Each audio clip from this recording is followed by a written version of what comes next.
Bueno, muchas gracias, señora presidenta. Quiero hacer un primer comentario. Estoy de acuerdo con el planteo de Nicolás del Caño en el sentido de que la sesión tendría que ser pública y la gente que participa en los distintos colectivos tendría que estar presente, no hay ningún problema. Eso le da transparencia, siempre he mantenido la misma línea. Creo que siempre las sesiones tienen que ser públicas, creo que siempre las sesiones tienen que ser con presencia, digamos. Por supuesto no pueden entrar todos, tendrán que elegir algunos delegados, como se organicen, pero me parece que tiene que ser pública. Esa ha sido siempre mi línea y no la voy a cambiar. Creo que para sucesivas reuniones, si es que no se termina de saldar el tema hoy, también sería positivo que sean públicas. Segundo, respecto de la génesis de la negociación, quiero ser claro en qué fue lo que pasó para que no se malinterprete la voluntad de llegar a un acuerdo. En las conversaciones que tuvimos en los equipos de asesores y en las que tuvimos mano a mano con muchos de los diputados que tienen distintos proyectos respecto a este tema, nosotros hicimos una línea de observaciones generales que se resumían en 4 puntos. El primer punto central que hicimos de las observaciones era que no tenía que haber ningún fondo de estabilización de nada, que era un problema que tenían que resolver los bancos. ¿Por qué? Porque estábamos convencidos que le estábamos regalando un negocio de seguro a los bancos. ¿Por qué? Porque esencialmente lo más probable es que de acá, como estamos partiendo de un nivel de salarios reales relativamente bajos, en las series históricas, de acá hacia adelante los salarios reales muestran recuperación respecto a la inflación, o sea, muestran una recuperación real, y por lo tanto simplemente se trata de una cuestión de seguro. Hay gente que quiere asegurarse de que su cuota vaya en línea con el salario. Nos parece bien, está bien, es una decisión, es un negocio de seguro más y que por lo tanto los bancos lo podían administrar sin ningún problema. Había un argumento que se me hizo el propio Julio Cobos y otras personas en el sentido de que eso podía, algunos creían que eso podía implicar una ruptura de un contrato, porque entonces no era lo que habían acordado originariamente. Perfecto, me pareció razonable, le dije, bueno, está bien, revean eso. Estaba la posibilidad de la creación del fondo. Y después apareció una versión donde aparecía la creación del fondo con estas características que tiene muchos problemas, algunos de los cuales voy a plantear, y otra serie de artículos que no había, nadie había tomado conocimiento hasta que no apareció el primer borrador del dictamen, que además trascendió en algunos casos antes a los medios, que me llegaban consultas de los medios, sin que yo hubiera tenido acceso a ninguno de los dictámenes del borrador que estaba circulando. Con lo cual no es que no hubo voluntad de llegar a un acuerdo en el dictamen inicial, al contrario, de hecho esa voluntad permanece. Yo hice una serie de observaciones desde ese momento que trascendió en los medios la versión original del dictamen, no hubo chance de modificar ni una coma prácticamente de todos los comentarios que hicimos nosotros. Por eso hay una posibilidad de llegar con un dictamen de minoría, que soy honesto, a mí me gustaría que no hubiera ningún dictamen de minoría, me gustaría que siguiéramos trabajando un poco en el dictamen y le cambiáramos algunas cosas para tener el apoyo de todo el mundo, porque creo que la voluntad del consenso está y alcanzar un acuerdo está. Y ahí hay varias cosas respecto de eso. Pero quiero hacer un único comentario a pie de página respecto a un comentario de Nicolás del Caño, que es importante, porque si no vamos a estar con este tema dando vueltas durante muchos años. No hablemos más de valores nominales. Los valores nominales son irrelevantes. Son absolutamente irrelevantes los valores nominales. En Argentina llegaron a ver en algunos momentos de la década del 80 y del 70 series de billetes de 1 millón de pesos. La gente tenía como cosa normal en el bolsillo 10, 20, 30 billetes de 1 millón de pesos. No eran millonarios, digamos. Claro, sí eran millonarios nominalmente, pero eran pobres igual que siempre, no eran trabajadores. Esta idea de qué barbaridad, la gente va a terminar pagando 240 millones, 340 millones, sí. Y si la inflación se acelera, por ahí termina pagando 5.000 millones. Y los salarios son de 40 millones. Vamos, no tiene sentido, ¿entendés? No tiene sentido el planteo nominal. Nos saquemos, basta de discutir nominalidades porque no tiene ningún sentido. Pero vamos al corazón del problema, del dictamen y de por qué nosotros estamos pensando en un dictamen por minoría en función de la diferencia con algunos temas. Así como está escrito el artículo que crea el fondo compensador, particularmente el inciso C del artículo 2, tiene un problema. Porque estamos creando un seguro que, para resumirlo, para hacerlo más literal para todos ustedes, el seguro que estamos creando dice: si chocas el auto te cubrimos, te pagamos nosotros el choque del auto, pero si no chocas el auto no pagás. Y eso no es un seguro, eso es una transferencia de recursos hacia un sector de la economía que implica una licuación del crédito. Y es más, en las conversaciones informales que hemos tenido, Julio, vos me lo has reconocido, lo tengo por escrito inclusive, que efectivamente implica una licuación de crédito. Y entonces hay un problema y nosotros no estamos de acuerdo, porque es un argumento populista. Ojalá uno pudiera licuar todos los créditos de la economía, ¿no? ¿Cómo no vamos a estar de acuerdo con que de golpe se eliminen todas las deudas y todo el mundo, nadie deba nada? Ojalá pudiera ser así. Pero esto implica que estamos generando una transferencia. Con lo cual el inciso C del artículo 2 no es viable para nosotros. Está bien el seguro. En el seguro la persona tiene que elegir.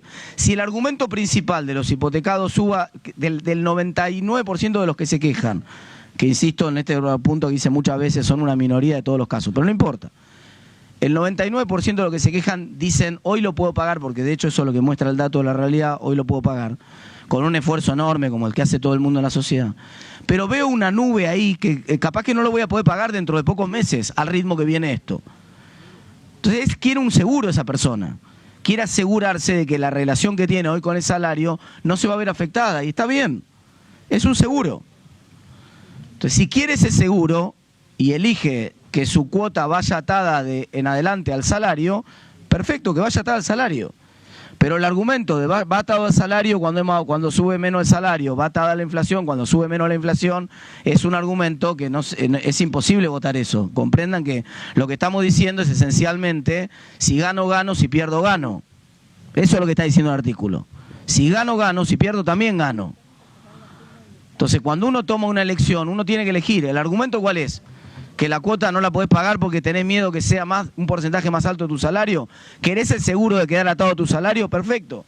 Creamos la institución esa de darte un seguro para que vayas atado al salario. Pero entonces vas atado al salario. No vas atado al salario 3 meses y después, como entonces el salario sube mucho y se recupera, me vuelvo a atar al UVA y entonces después, eso está mal. Eso está mal. Y eso genera que el fondo de compensación, en vez de ser un fondo de compensación, es un subsidio permanente. Y que el aporte que estamos poniendo de los bancos es un impuesto encubierto. Estamos creando un impuesto nuevo. Esencialmente estamos creando un impuesto.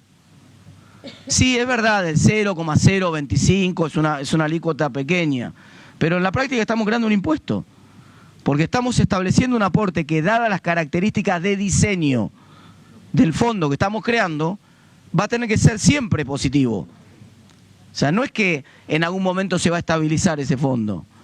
Porque los 110.000, no sé cuántos son los beneficiarios que todavía podrían subirse a este proyecto, 95.000, me dice acá Julio. Las 95.000 o 100.000 personas no van a aportar al fondo en los meses en los cuales su salario es más alto que la inflación, que es como debería funcionar un fondo de compensación. El fondo de compensación tiene que funcionar de la manera lógica. Si la inflación supera tu salario, no te preocupes, paga el salario, que nosotros pagamos la diferencia. Pero después, cuando se da vuelta, tenés que devolverle al fondo, porque si no el fondo se vacía siempre. Estamos creando un fondo que se vacía siempre, que nunca se reconstruye, que solamente tiene una fuente de ingreso permanente, que es la variable esa hasta 0,25, que termina en la práctica, siendo un impuesto, entendámoslo. Entonces por eso la otra reforma nuestra es: si nosotros eliminamos el inciso C del artículo 2 y el fondo queda con una simple elección donde la gente elige si quiere ir atada a salario o quiere ir atado a UVA, que es en lo que estamos todos de acuerdo, y hay unanimidad, creo, en eso, que la gente puede elegir si quiere ir atada a salario o atado a UVA, que es lo más importante del proyecto, y en lo cual estamos todos de acuerdo. Si eliminamos el artículo C, vamos con unanimidad en eso. Y además no es necesario entonces que sea permanente el aporte del 0,000, ya no sé cuánto cero hay, 25. Entonces le podemos poner un límite. El aporte es al principio, porque obviamente cuando un fondo compensador tiene que tener valor actuarial cero si está bien diseñado en el largo plazo. Si no, no es un fondo compensador. Si no, es un fondo transferidor, es otra cosa. Es un fondo de transferencia. Hay que ponerle otro nombre, no digamos que es un fondo compensador. Por definición y por diseño, un fondo compensador tiene valor actuarial, valor presente cero. Tal vez circunstancialmente hay que fondearlo al principio y está bien, y por eso el aporte es 0,025, 0,0025. Está bien al principio porque hay que fondearlo inicialmente porque no sabemos si la contingencia no va a ocurrir en los primeros meses. Entonces hay que fondearlo al principio.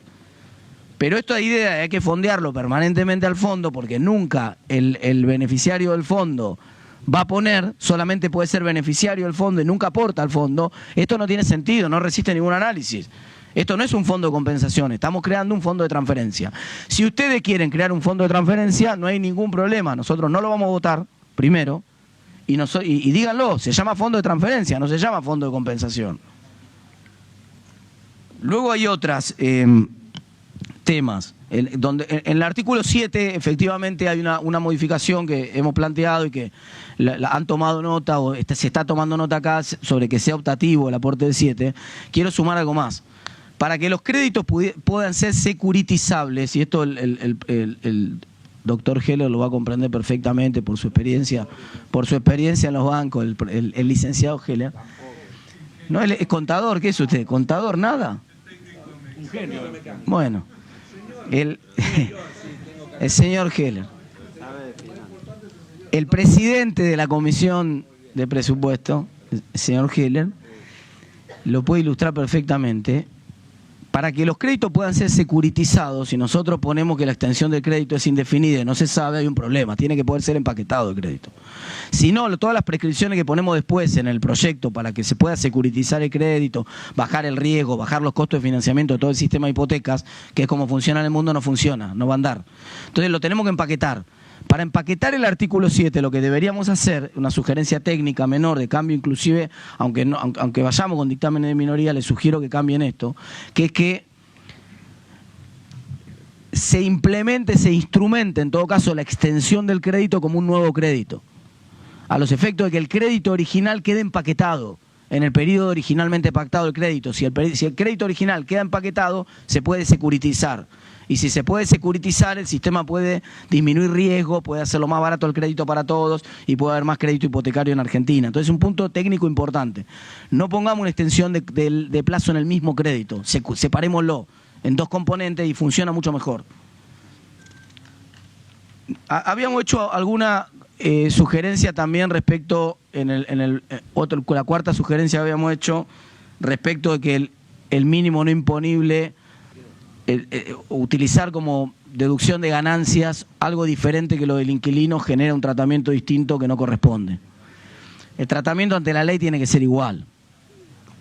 Si el usufructo de la vivienda genera una chance de deducir, que es el dada por el alquiler, y puedo deducir el alquiler con el tope que establece la propia ley respecto al alquiler, nos parece y seguimos pensando que tiene que ser el mismo el criterio para la deducción de los intereses de los créditos hipotecarios. Hay un consenso, tanto en la formulación del dictamen que ha circulado, como en el nuestro, de que tiene que actualizarse ese ridículo valor de 20.000 pesos que quedó viejo en el tiempo. Sí, hay que actualizarlo. La actualización con el salario mínimo no tiene ninguna lógica. No tiene ninguna lógica de ninguna naturaleza.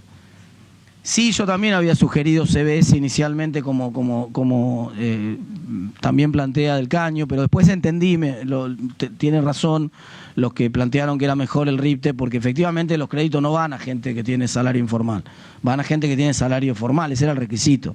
Con lo cual está bien que sea RIPTE, eso digamos, pero que la deducción tenga que ver con 3 salarios mínimos no tiene ningún punto. Alguien podría decir, ¿por qué no 4? ¿Por qué no 5? ¿Por qué no 6? La deducción de ganancia tiene que ser exactamente la misma que le permitimos a un inquilino, para no estar cometiendo una injusticia y para que siempre vaya actualizándose de manera normal, par y paso con la del inquilino. Esto me parece que es un principio razonable.